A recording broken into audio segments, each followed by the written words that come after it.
Chers amis, bonjour. Nous sommes au samedi de la troisième semaine de Pâques. Notre méditation porte sur l'extrait de l'Évangile selon Saint Jean, chapitre 6, versets 60 à 69.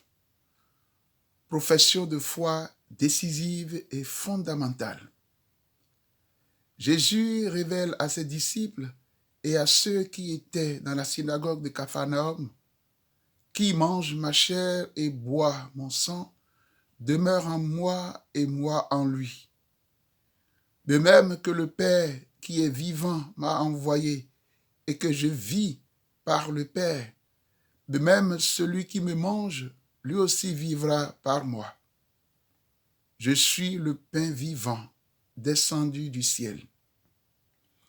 Ces paroles inintelligibles et intolérables ont suscité des réactions de doute, de protestation, de murmures, de confusion et d'abandon. À la fin de l'enseignement, Pierre professe: à qui irions-nous, Seigneur? Tu as les paroles de la vie éternelle. Sans voir le Seigneur, nous l'aimons. Nous croyons et nous exultons de joie parce qu'il nous sauve. Il est notre berger, notre salut, notre rédempteur, le tout de notre vie. Lui seul nous suffit. Mais il n'est pas facile de suivre Jésus. Beaucoup se détournent de lui à cause de la radicalité de ses paroles de vie et de sainteté.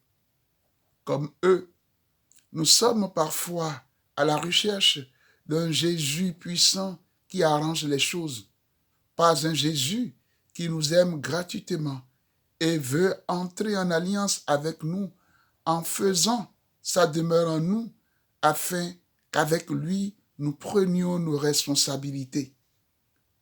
Laissons résonner ces paroles au fond de notre cœur.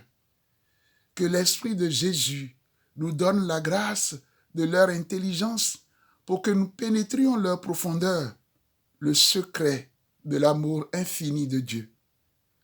La nourriture dont parle Jésus est sa présence réelle dans nos cœurs. Il nous invite à avoir faim et soif de sa présence d'amour, présence réelle. Il existe 4 modes de présence du ressuscité: la parole, le pain et le vin eucharistique, la communauté, le plus petit, dimension la plus dérangeante de la présence du Christ.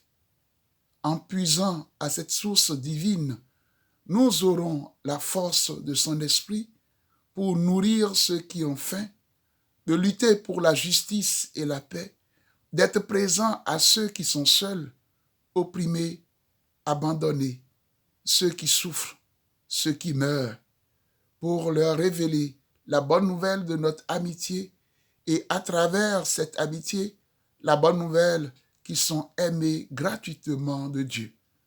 Daigne le Seigneur lui-même nous en donner la grâce. Amen. Alléluia.